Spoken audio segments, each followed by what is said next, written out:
आज मैं लेके आया हूँ एक ऐसा सेक्टर जिसपे अभी कोई ध्यान ही नहीं दे रहा। यहाँ पे हैं हिडन जेम्स स्टॉक मार्केट के।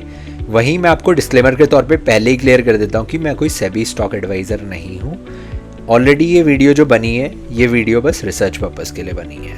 आपको कोई भी फाइनेंशियल डिसीजन लेना है तो अपने फाइनेंशियल स्टॉक एडवाइज़र से ज़रूर कंसल्ट करें। अभी की टाइम बात करूँ तो ये जो सेक्टर प्रोड्यूस हुआ है रिसेंटली, वो मुझे सिमिलर लग रहा है जो कि IT सेक्टर था 20 साल पहले।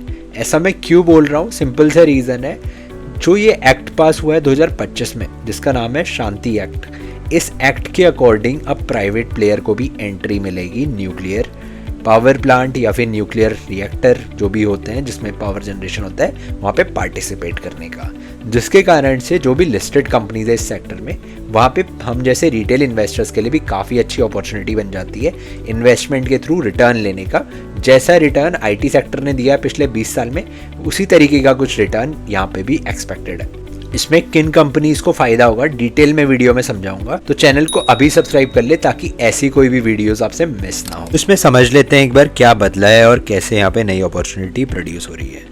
करंट की बात करूँ तो यहाँ पे इंडिया प्रोड्यूस करता है अराउंड 8.8 गीगावाट। वहीं इनका जो टारगेट है 2047 का वो है 100 गीगावाट के राउंड का।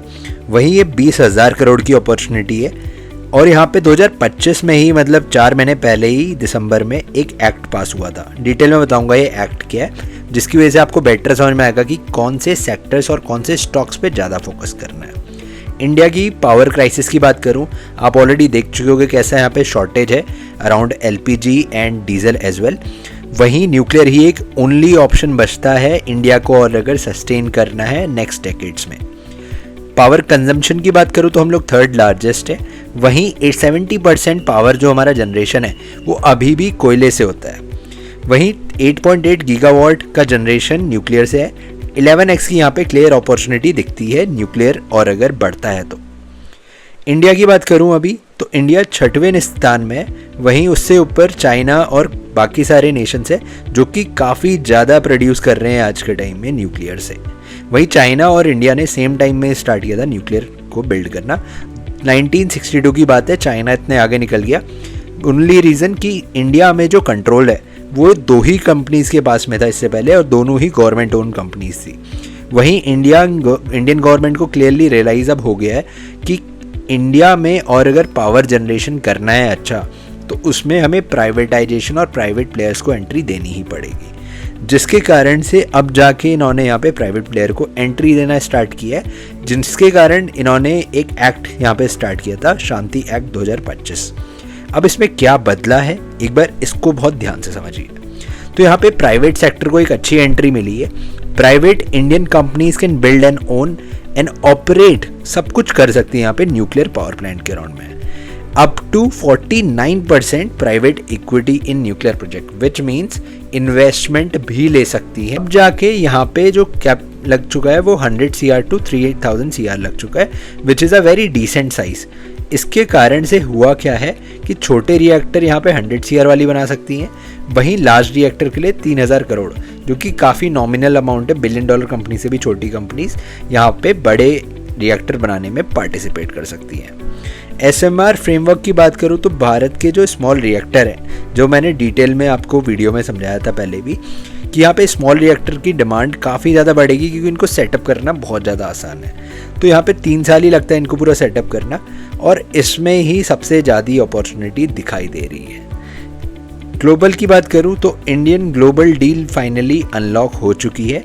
काफ़ी सारी ग्लोबल कंपनीज भी हैं जो कि इन्वेस्ट करेंगी इन सारी चीज़ों से। तो इस सेक्टर में जो डील करने वाला पहला शेयर है, जो कि सबसे बड़ी कंपनी है यहाँ पे इन टर्म्स ऑफ मार्केट क्या है, वो है L&T की बात करूँ तो इनके पास में ऑलरेडी 2500 करोड़ का ऑर्डर ऑलरेडी आ चुका है NPCIL से, जो कि एक गवर्नमेंट की कंपनी है। वहीं ये काम करती है मोस्टली EPC में, हैवी इक्विपमेंट बनाने में, फोर्जिंग में।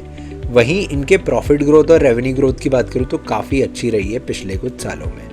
पिछले 5 साल की बात करूं तो यहाँ पे इन्होंने काफ़ी अच्छा ROE और ROCE दिया है, विच मीन्स 10% से ऊपर ये जितना होता है उतना बढ़िया रहता है। वहीं इनकी बात करूं तो ऑलमोस्ट 14 से 18% का इन्होंने ROE और ROCE दिया है रिस्पेक्टिवली। वहीं रेवेन्यू ग्रोथ भी काफ़ी अच्छा रहा है 12% का। नेट प्रॉफिट भी लगभग 12% बढ़ा है।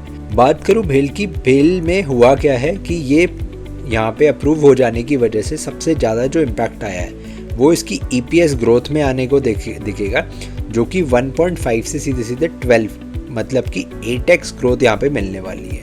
वहीं 24 गीगावाट के इनको नए प्रोजेक्ट ऑलरेडी मिल चुके हैं, जिसका फ़ायदा इनको डायरेक्टली मिलेगा, जिस वजह से इनके आज के टाइम में ऑर्डर बुक काफ़ी तेज़ी से बढ़ चुकी है, 70,000 से 75,000 करोड़ हो चुकी है। वहीं इनका जो मोस्टली काम है वो है हैवी इक्विपमेंट EPC और स्टीम जनरेशन में। ये काफ़ी डिफरेंट है क्योंकि बाकी सारी जो कंपनीज़ हैं वो इसमें ज़्यादा डील नहीं करती। वहीं इसका एक और रीज़न है कि ये इकलौती PSU है जिसके पास में डीप न्यूक्लियर मैन्युफैक्चरिंग कैपेबिलिटीज़ हैं। वहीं ये स्टीम टरबाइन, जनरेटर, इस तरीके की चीज़ों को डायरेक्टली डील करती हैं जब भी न्यूक्लियर की बात आती है। नेक्स्ट, ये मेरी one of the favourite companies है MTAR टेक्नोलॉजी। उसका रीज़न अभी आपको मिल जाएगा, ऐसा मैं क्यों बोल रहा हूँ। ये कंपनी ऐसी है जिसके पास में फ्रेश ऑर्डर काफ़ी ज़्यादा है, मतलब कि 2300-2400 करोड़ के इनके पास में बिल्कुल फ्रेश ऑर्डर है। वहीं इकलौते क्वार्टर में इनकी फ्रेश ऑर्डर ऑलमोस्ट 1300 करोड़ के फ्रेश ऑर्डर मिले थे FY26 में। मतलब कि पिछले साल इन्हें जो ऑर्डर मिले थे काफ़ी अच्छे मिले थे, सिर्फ एक क्वार्टर में 1300 करोड़ का, जो कि काफ़ी बड़ा माना जाता है। Spanning nuclear, fuel cells, hydel, aerospace, defence, तो काफ़ी सारी चीज़ों में ये काम करती है।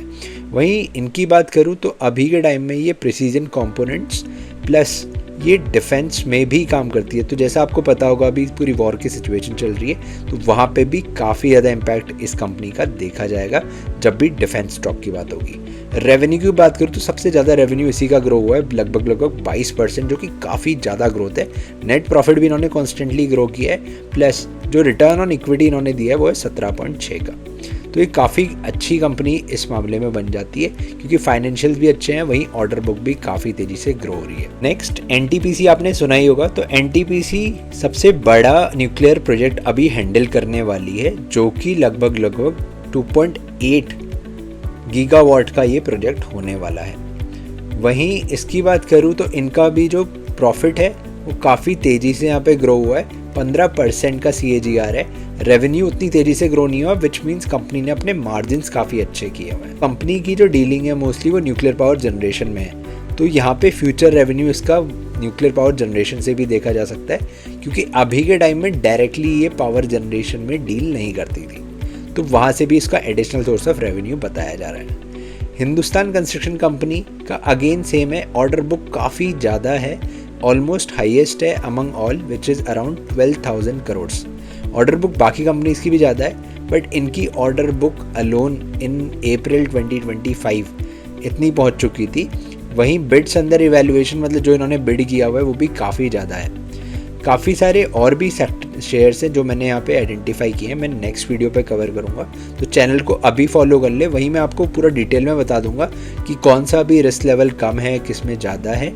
वहीं काफ़ी सारे स्मॉल न्यूक्लियर रिएक्टर की जो मैंने बात की थी, वहीं पे न्यूक्लियर रिएक्टर के बारे में भी बताऊंगा और आपकी स्ट्रेटेजी भी यहाँ पे डिकोड करूँगा, जिसकी वजह से इन्वेस्टमेंट में बेस्ट रिटर्न मिल सके। Thanks for watching.